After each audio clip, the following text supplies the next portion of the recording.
The rains are late. It's the most brutal time of year.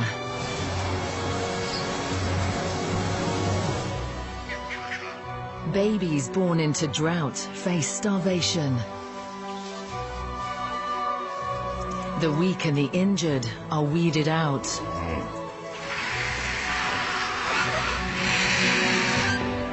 Everything's desperate for rain. When it finally arrives, it's a downpour on an enormous scale. Alien creatures emerge into a different world. The wet season begins.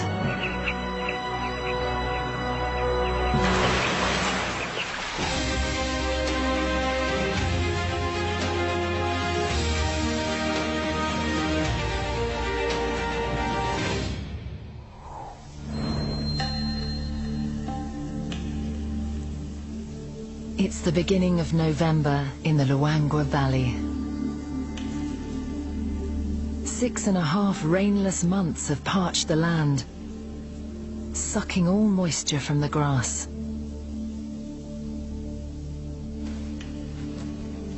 For a young elephant, the dry season is the toughest time of year.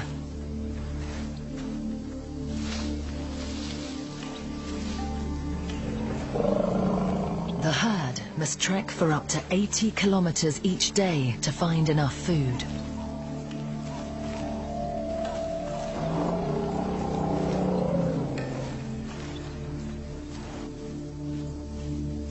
The experienced matriarch must ensure her family's survival.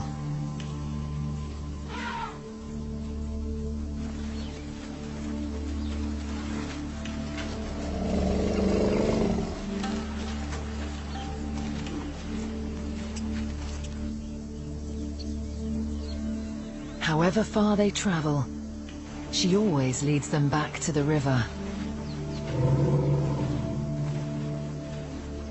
It's the last source of water in the valley, the only place to drink.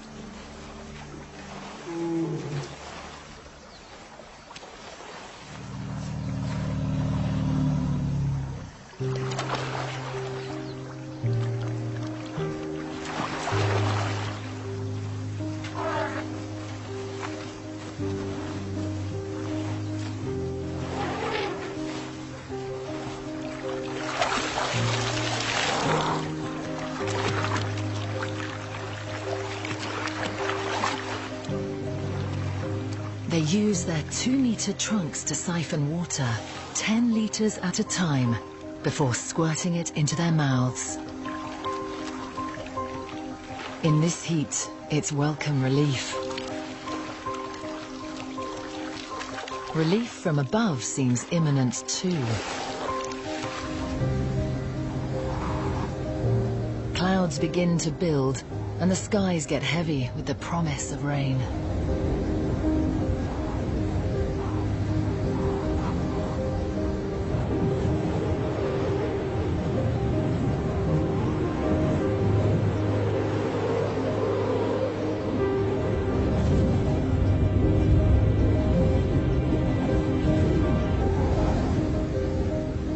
But the sun burns them off, and they vanish as quickly as they appear.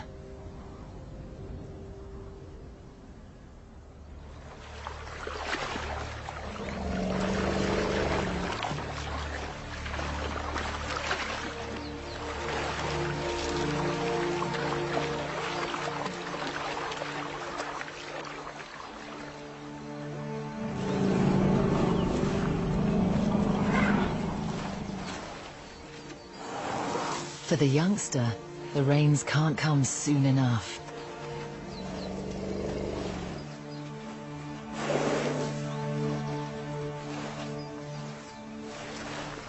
He's still suckling, and at this time of year, it's much harder for his mother to produce the rich milk he needs to keep up his strength.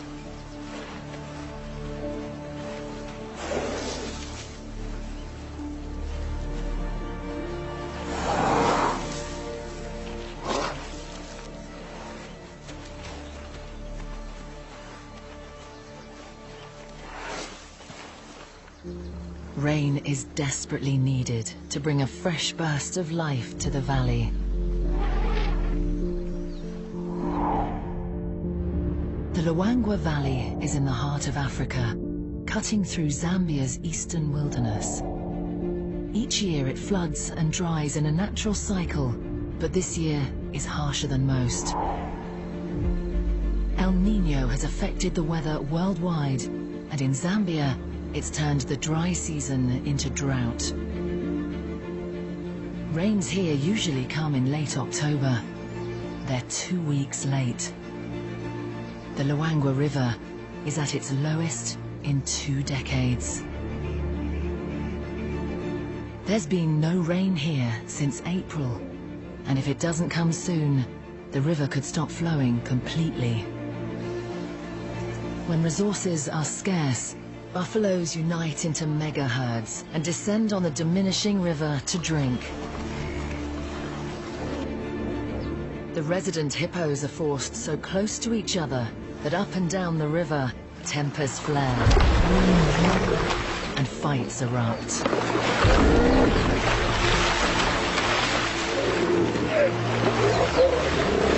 The consequences can be devastating.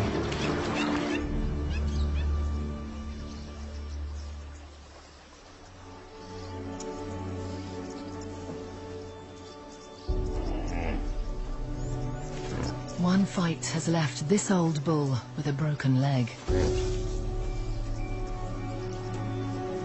His instinct is to keep eating.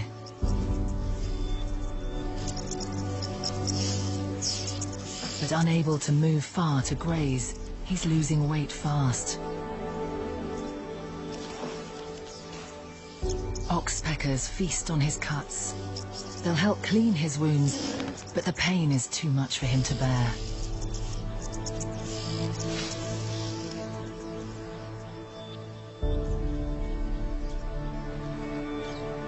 Forced out of his lagoon home when it dried up and banished from the river, he's managed to find a last tiny pool of stagnant water.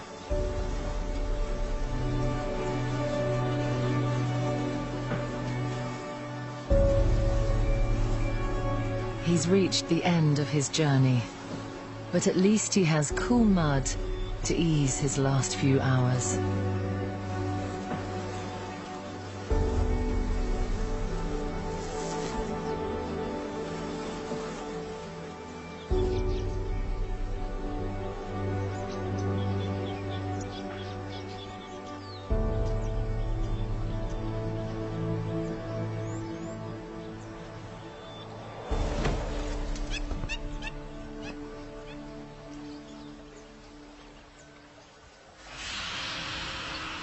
The midday sun beats down, pushing temperatures to 48 degrees.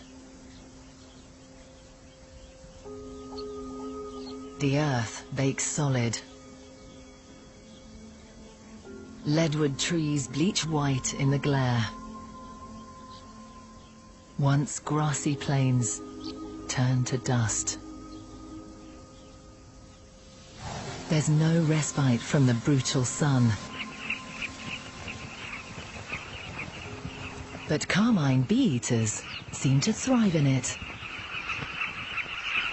Every year, tens of thousands of bee-eaters come to the soft sandbanks of the Luangwa River to breed. Holding their beaks open exposes their tongues and helps them keep cool.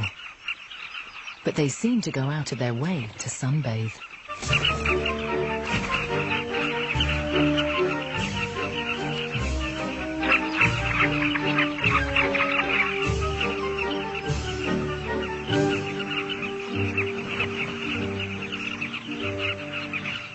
These beach bums aren't just lounging around, they're actually keeping clean.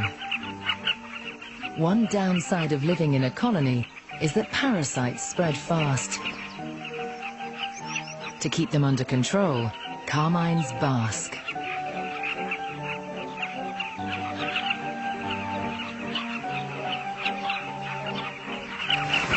The heat of the sun keeps lice and mites active and moving around the feathers. Dust bathing helps dislodge them. Letting grains of sand trickle between their feathers and reach the skin is the bird's answer to scrubbing their backs with a loofah.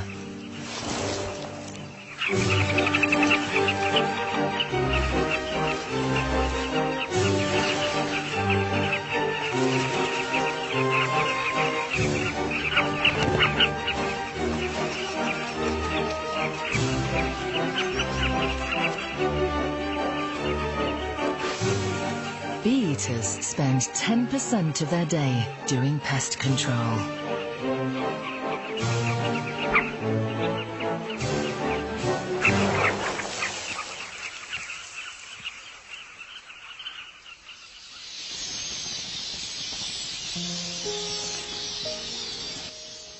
In the stagnant pool, Quelea quench their thirst. But the hippo has breathed his last. Scavengers soon find the carcass.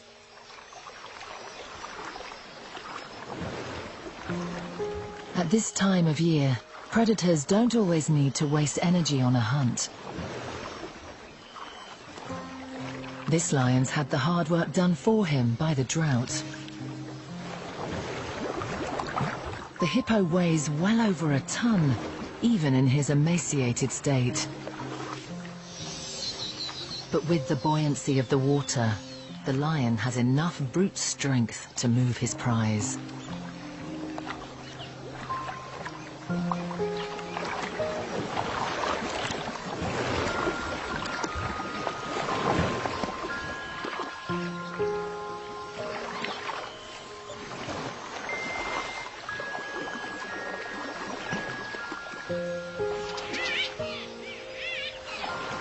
This lion is in his prime, a 6-year-old male. Over 200 kilos of muscle.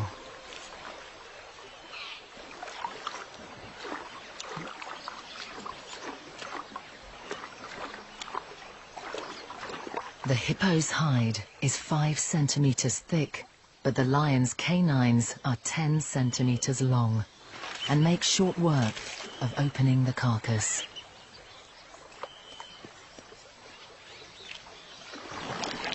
His tongue is barbed, helping him scrape meat from the bone. The lion isn't alone. These two are brothers, a coalition that together control a group of females and young known as the Nsephu Pride.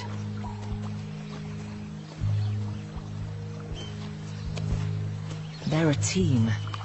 Their strength and power more than doubled by their alliance. But they're not equals. The dominant brother has the right to feed first, even though his sibling found the meal.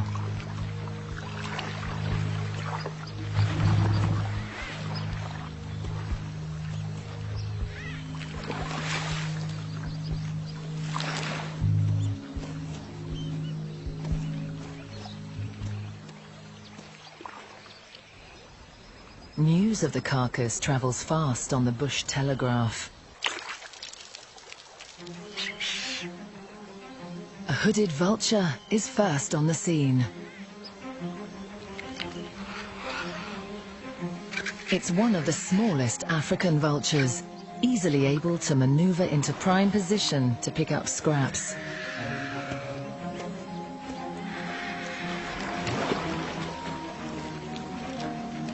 The rest of the cleanup crew is quick to arrive.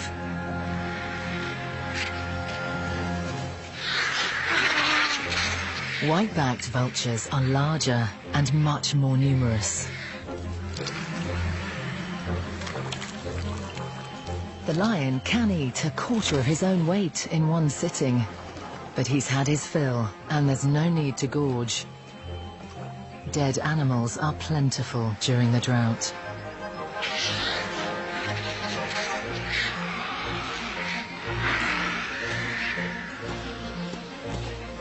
It's the moment the birds have been waiting for.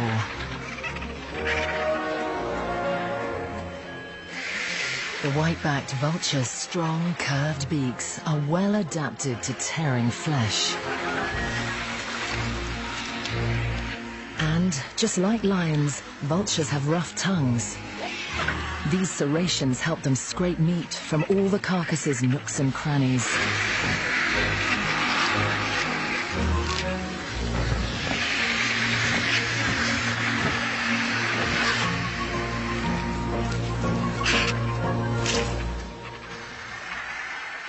But the vulture's turn at the trough is interrupted when the rest of the lions come to feed.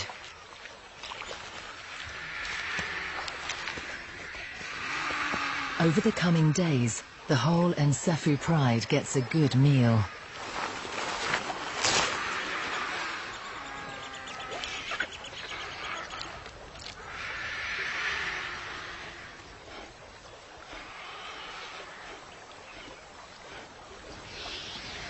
Between lions and vultures, every available scrap is devoured, till there's nothing but bones left to pick.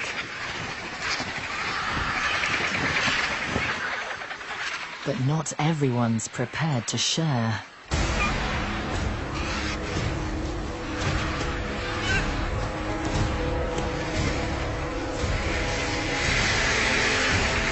One lion trumps 80 vultures.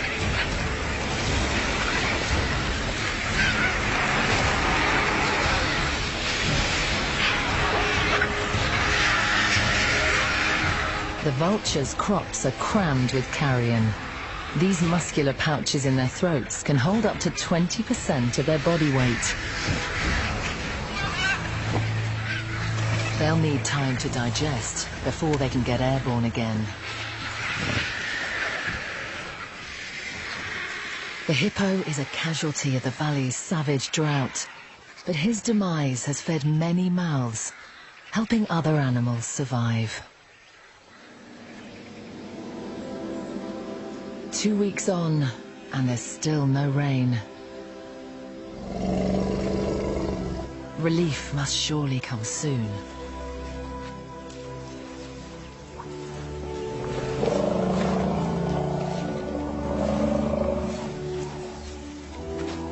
The elephants keep on moving. It's hard for the little one to keep up, but the herd is a close family.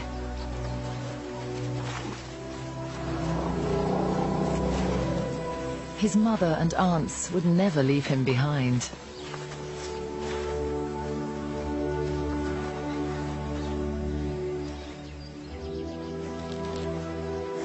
It's been months since these elephants have had a mud bath. The closest thing they've got now is dust.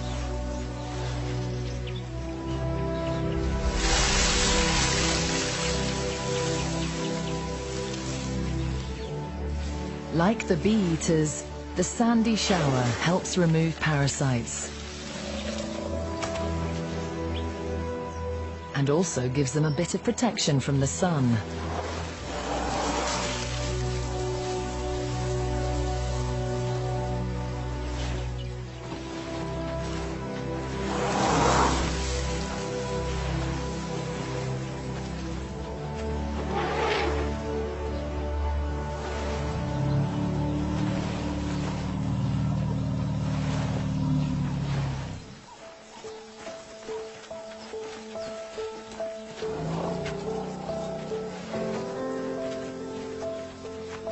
As they move on, the matriarch seems to sense something.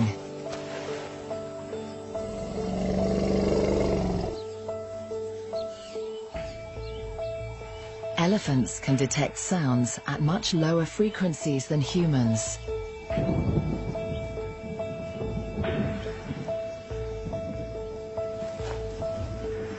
She's heard distant thunder.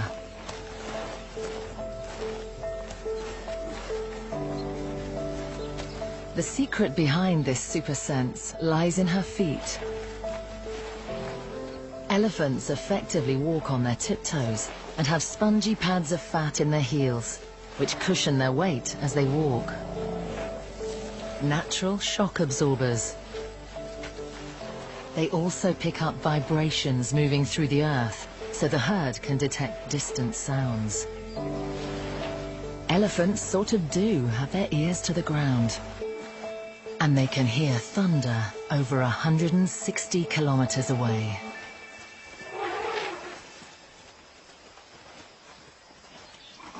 Another family eagerly awaits the rains. Vervet monkeys live in troops of up to 70 animals, led by an alpha male. They have one of the most varied diets of any primate, eating anything they can find from fruits and seeds to birds' eggs and lizards. Even so, the dry season offers thin pickings.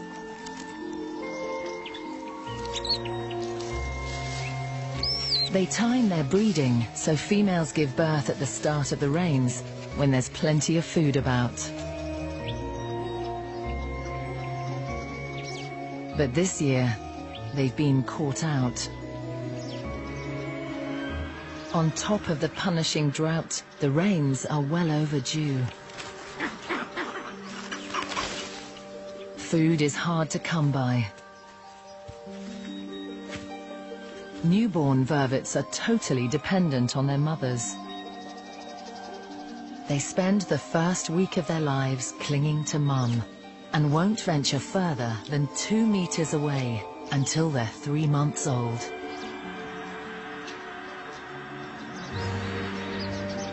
But without rain to revive their larder, these new mums are struggling to nurse their babies. This one is a first-time mother. Her inexperience means her little one is at even greater risk of starvation.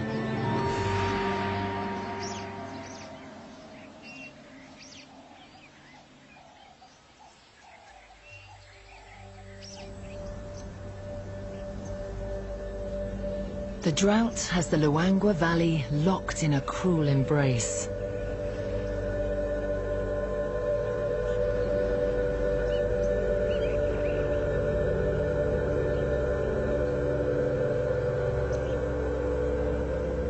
Every tributary has run dry.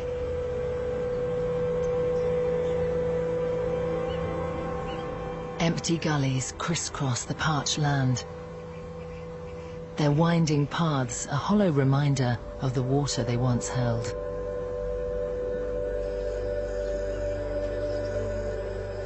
An experienced old leopard, known as Kamuti, uses the waterless ditches to sneak close to prey.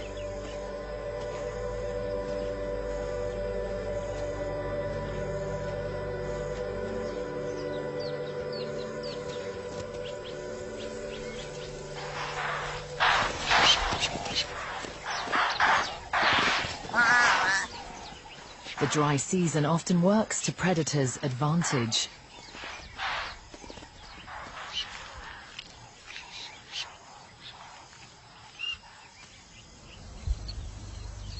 The ground is now iron hard. Every lagoon morphed into an expanse of fired earth.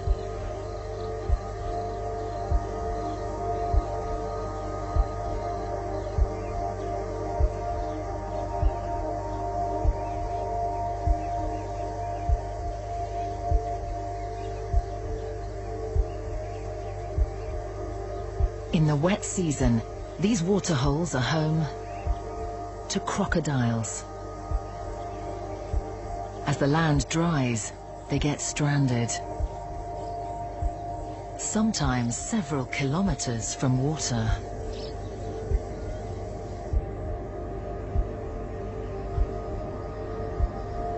The only option is to head for what's left of the river.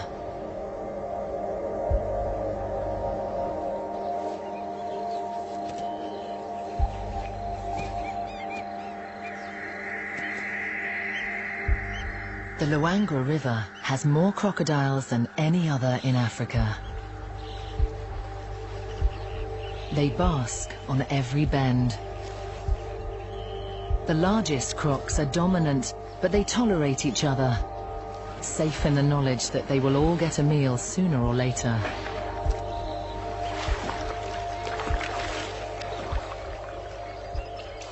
kinds of prey comes to drink at the shrunken river. These tiny birds are quelea. Like most animals here, they're drawn to the last source of water in the valley. As the dry season progresses, they coalesce into massive flocks.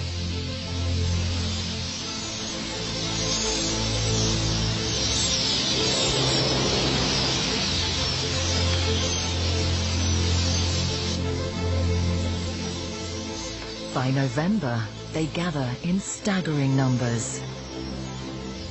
These super colonies can hold several million birds.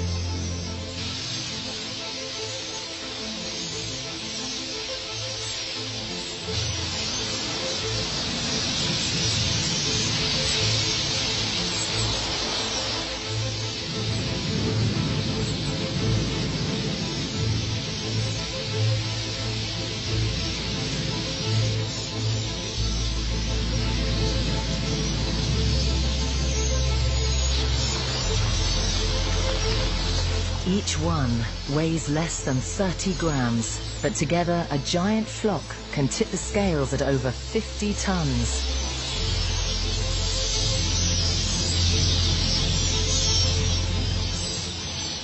A mouthful of that is worth having.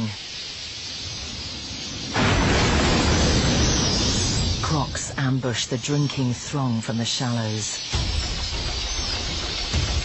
But the birds' reactions are lightning fast.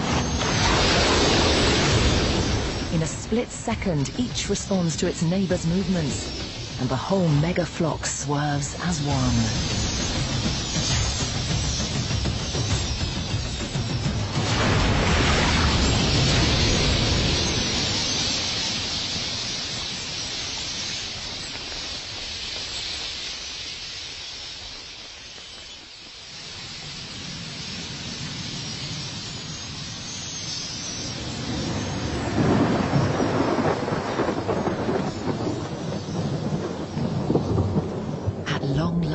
The clouds are ready to do more than tantalize.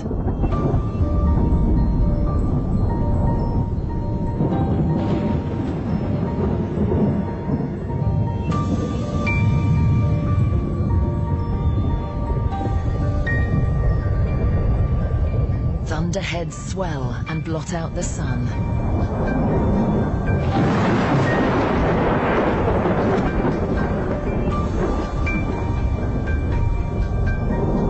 The rain is finally here.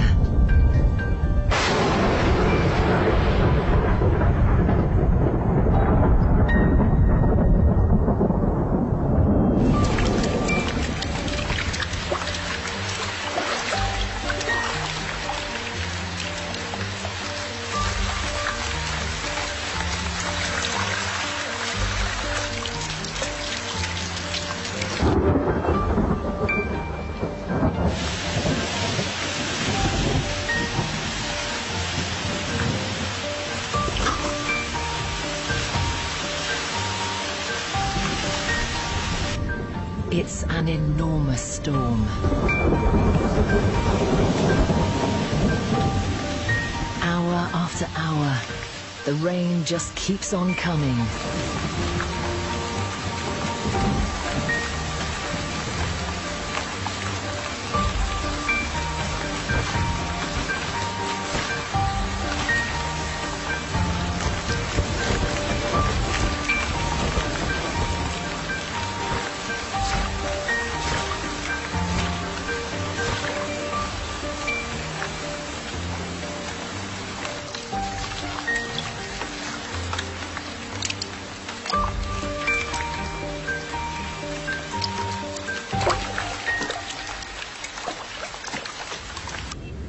After 20 hours of rainfall, the skies finally begin to clear.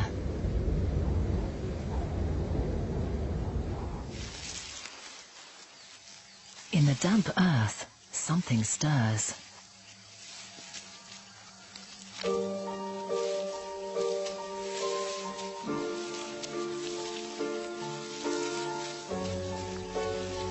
Giant velvet mites make few visits to the surface. They emerge for only a few hours each year after the first rains. Their scarlet coats of tiny fine hairs warn predators to stay away. They secrete foul-tasting antifungal oils that keep them clean underground. At 12 millimeters long, these are the largest mites in the world. They're arachnids, and like their spider cousins, have 8 legs and a pair of wicked fangs. With no antennae, they use their front legs to feel their way around this brave new world.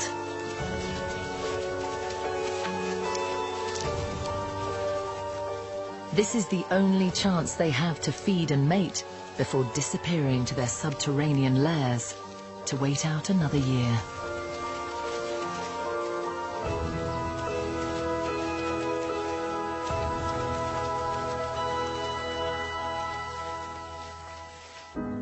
The rain has revitalized the valley.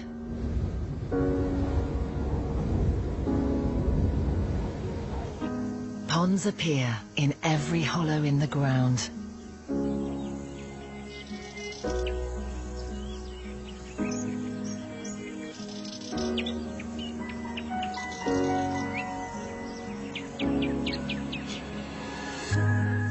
Waterholes are everywhere.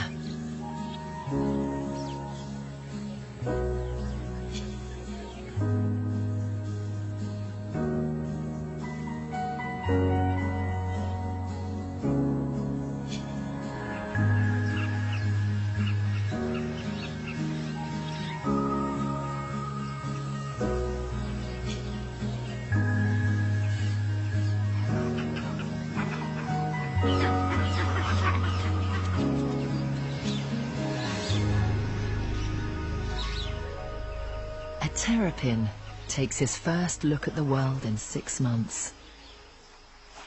He's been Eastervating, sitting out the drought in a state of torpor. A cold shower has woken him up.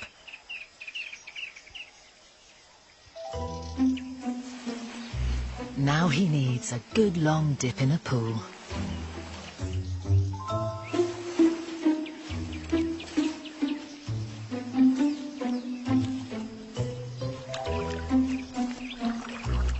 Water at last.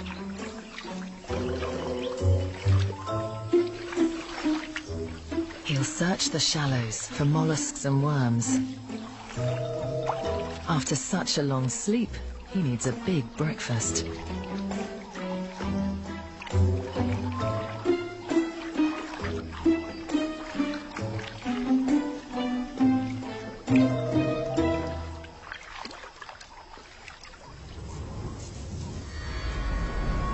The rains may have dampened the ground, but for some, they've ignited a spark of passion.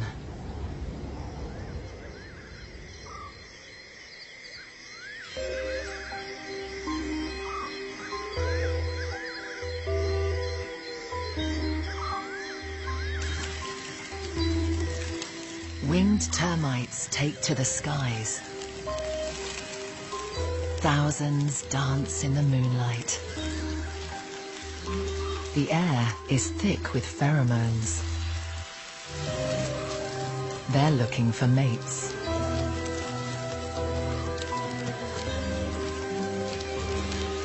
Swarming is the only chance the termites get to meet and mix with members of different colonies.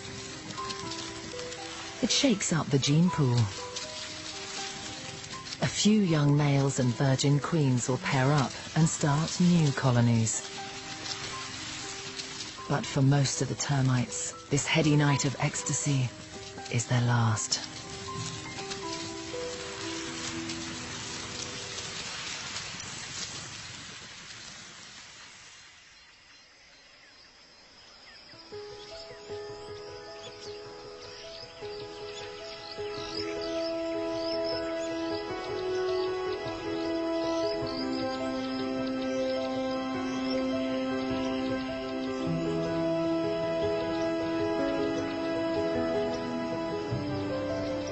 By morning, the new waterholes are clogged with drowned lovers.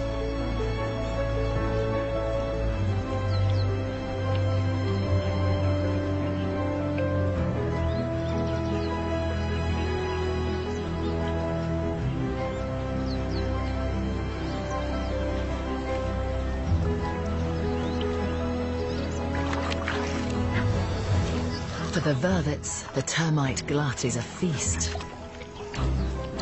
The insects are packed with protein.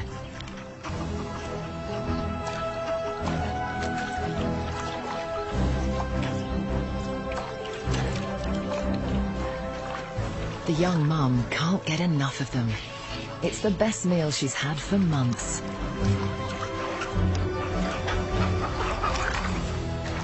Now, she and the other nursing mothers will have plenty of reserves to keep producing milk for their babies.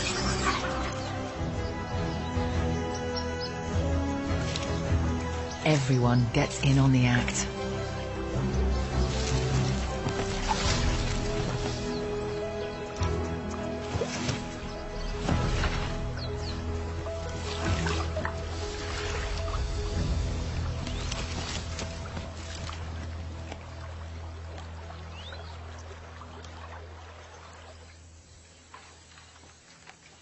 In the parched Mopani forest, a transformation begins.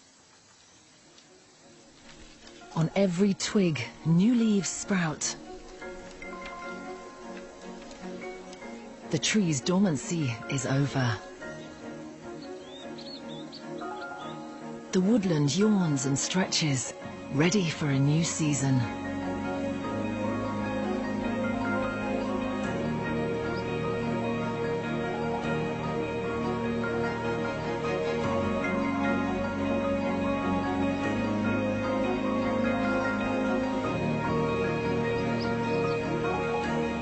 There are new shoots everywhere.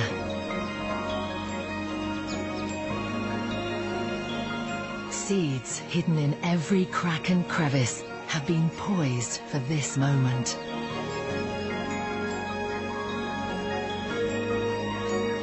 One massive rainstorm is all they needed. In a matter of days, the desiccated land is reborn. A flush of green sweeps across the valley. And with new grass come new grazers.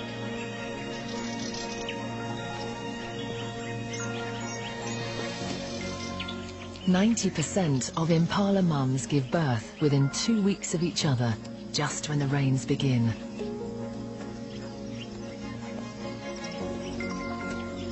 The new shoots contain lots of protein, just what they need to suckle their young.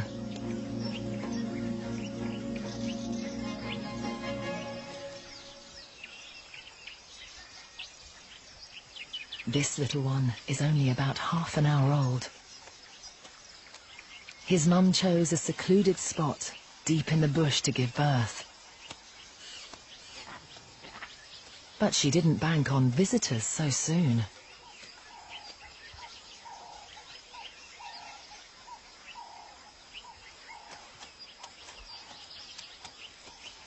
The fawn's instinct is to stay hidden in the shadows.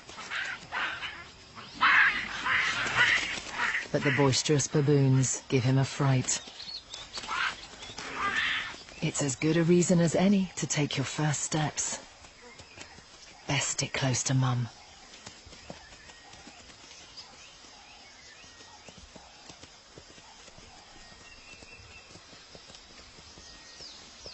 His gangly legs take some getting used to. He must build up his muscles.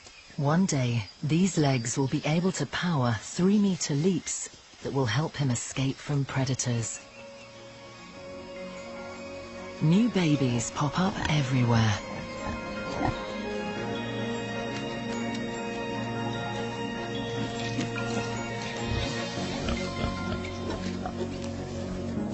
This little giant was born yesterday and is already 2 meters tall.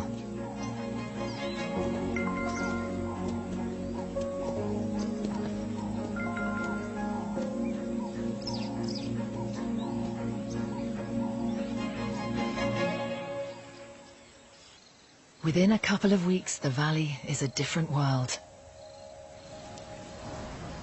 The Mopani wood is thick with foliage. The plains have been replenished. There's new grass everywhere. And the river is no longer the only source of water. Just one day of rain has rehydrated the valley. But it's not good news for the Nsefu pride.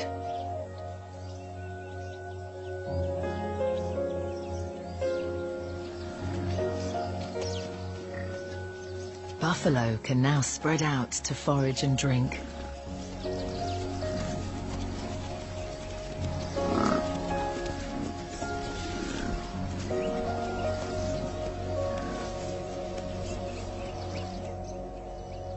The mega herds break up, and buffalo disperse over hundreds of kilometers, making them much harder for the lions to hunt.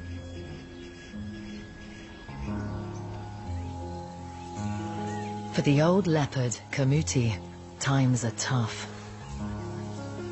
The gully she once used so ruthlessly to stalk her prey is now full of water.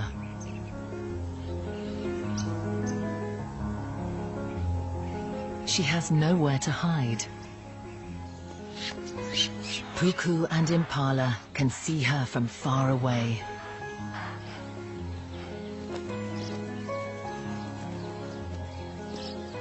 For Kamuti, the rains herald lean times.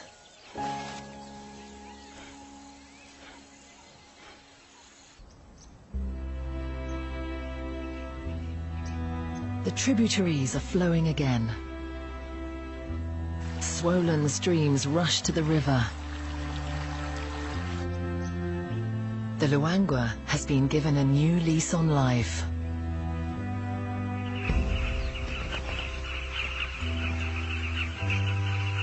It's beginning to refill. For the hippos, the pressure is off. With plenty of space, pods can spread out, and the stresses of the drought are forgotten. The mood in the river relaxes. But for the carmine bee-eaters, the race is on. Now the valley's rainy season has begun, there'll be more storms coming. They have about a month before the river rises high enough to flood their burrows. They must make sure their chicks fledge before they lose their homes. To catch enough prey, they venture further afield to hunt. They're quick to exploit the valley's new water pools.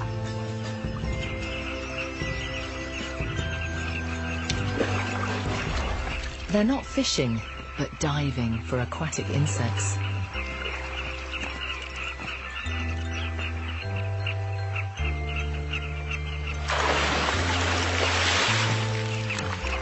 Carmine bee-eaters share a few skills with their kingfisher cousins.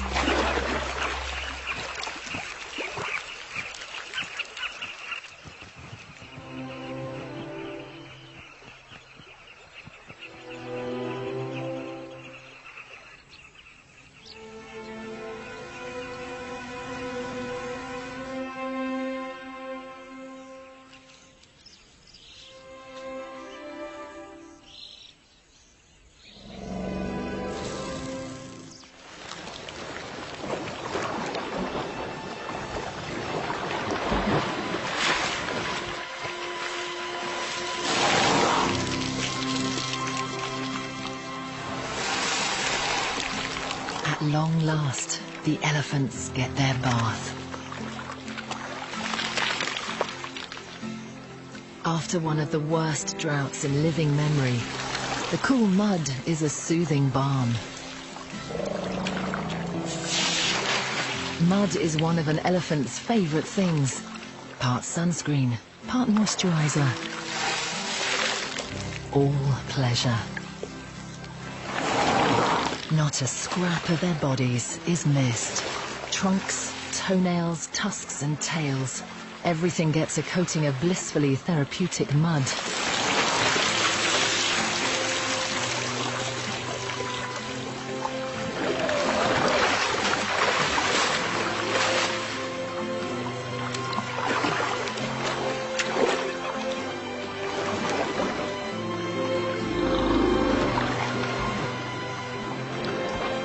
A hammerkop takes advantage of insects stirred up in the ploughed earth.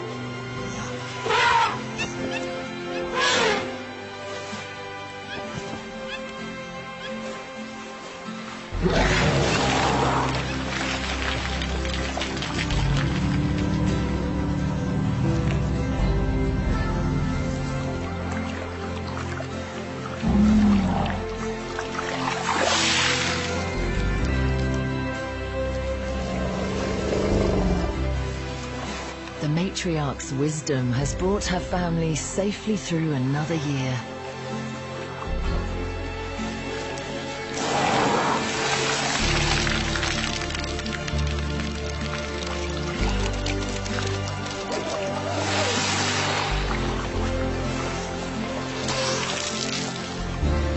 For the young one, it's been the toughest year of his life.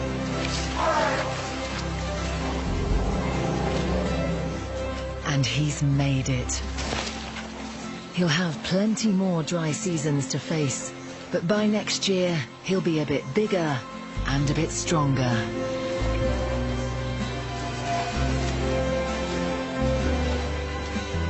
He's ready to tackle what lies ahead in the extraordinary Luangwa Valley.